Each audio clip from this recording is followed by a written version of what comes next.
We now welcome in Saints Hall of Famer, Fox 8 Saints analyst Deuce McAllister. And Deuce, can't talk about anything else first. We got to talk about the man that wears number 7, because it was just one of them games for him. In fact, this might have been one of the best games of his career. And he had some adversity in between, but he started strong. He started fast. He finished strong, overcame some adversity. He was fantastic today. And just your thoughts on Taysom Hill.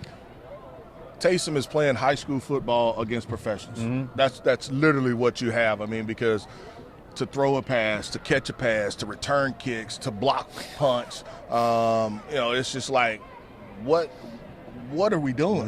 Mm-hmm. And it's not all, I don't want to call it fluke or luck, because he's having success doing it. And so, man, it's fun to watch him. I mean, but, you're going to see him lined up all over the field. And, look, he'll tell you, I had a good day, but probably not my best day. Exactly. And I think that's what he's always striving to do. And Clint Kubiak's lining them all over the field, and you're trying to see what defenses are doing, and he's just trying to find ways to exploit it. And Taysom is paying off for him. It definitely was a Taysom day today. Between the runs, the receptions, he had the pass. The other pass was picked off, had the kickoff return. You mentioned Kubiak. I thought he was dialed in today. There was some few new wrinkles, especially early in the game that we saw.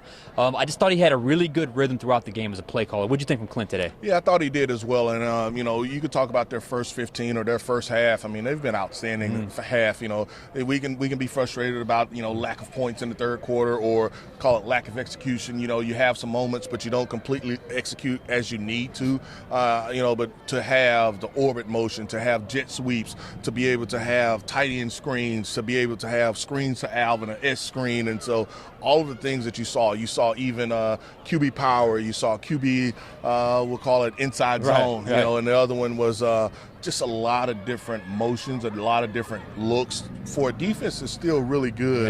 Yeah. And I know the numbers may not say so as far as on turnover wise, but they were able to come up with 2 today, but I thought offensively you had them off balance.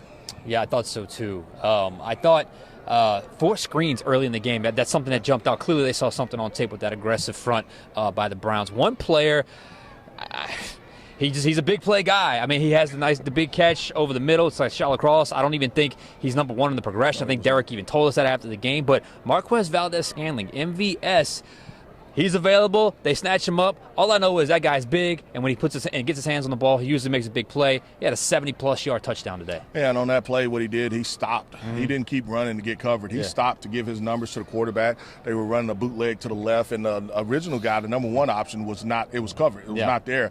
And so as the defenders, they're closing in, Derek sets his feet. He sees it, throws it across, and, obviously Scantling's going to get the touchdown. But the guy that you have to kind of nod your head to was Juwan Johnson. Yeah. Because down the field, he's blocking. And that's something that, big plays don't happen just because a guy outruns some players. It happens because other guys show up. And so Juwan blocked, and he may not, I don't think he took a lot of credit for it, but even just getting in the way, that's enough to be able to spring it. And Scantling is taking advantage of some opportunities, and he's been huge for the Saints team the last couple of weeks. He's come up big. There's no doubt about that.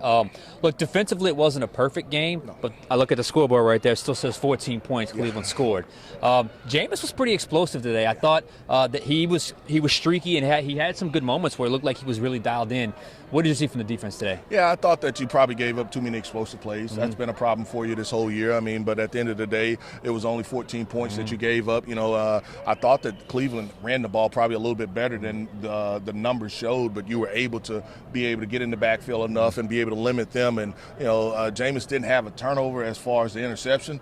But, man, he gave you a couple chances. Yes. He gave you a couple chances, and the Saints just couldn't come up with them. One thing that hurt the Saints was their man-to-man defense. There were a lot of switch routes or routes that took advantage of how the Saints played defensively. And I'm going to get the slot guy to run a quick out, and the guy that's covering him is a linebacker. Or they ran a switch route, or as far as the Saints couldn't get over the outside receiver. And so that's one thing that they're going to have to do a better job of talking about. But outside of that, I thought that you played, fairly well defensively outside of the explosive plays. I wanted to focus on special teams right now because obviously it's Rizzi's thing, but they had Taysom's 42-yard punt return. Pettis, we thought it was going to be a touchdown. He stepped out the 35-yard line, but that was a huge punt return. Whereas the Browns missed 2 field goals, and They went for the 2-point conversion and missed, which was obviously, that's all points right there. I thought special teams clearly, the arrow pointed clearly in the direction of the Saints today. Well, it's hidden yardage that you're able to obtain, and so missing those 2 field goals was huge because from a momentum standpoint, that hurt them as far as Cleveland was concerned. And then, the Saints to have that big kickoff return by Taysom did a nice job of setting it. The punt return, the guys will obviously, you're going to tell them, hey, good job. But the kicker still kept tapping you. And so, it's a game of inches. He just can't allow them to squeeze him as much as he did. But, I think from a special team standpoint, man, it was huge to be able to get those hidden yardage and be able to set your offense up like that. Just think about where we're at right now. I know the Saints are only 4-7, but it's 2 straight wins to where they were when we talked the Monday after the Carolina game. The shift in emotion, the 180 in vibes, it's a real thing. It's a real thing. And I think inside that locker room, those guys aren't just playing to win. They're playing with confidence and morale. I think they're playing for Rizzy. And then Derek Carr even said we want him to be the coach here for a long time. So it's still Rizmas season here in New Orleans. Yeah, it's about executing. I think you got a lot of games to be able to go out there and play, and the players they can control that. And you're like, what do you mean? Win. Yeah, that's what I mean. You win. You can control kind of that narrative. But you've got to execute a little bit better. You get some time off over the next week. Maybe you get some guys back healthy. That's what you're going to definitely need. But go out and execute. Go out and have fun. The opportunities don't come every day. So you've got an opportunity. Don't take it for granted. I think this team's ready for a bye. Despite the winning streak, I think this team's ready for a bye. Derek even said so. Derek Carr said it after the game. I think we're ready for a bye as well. Get a little rest next weekend. Back at it in a couple of weeks against L.A. here inside the Dome. All right, Deuce, thank you. Thank you.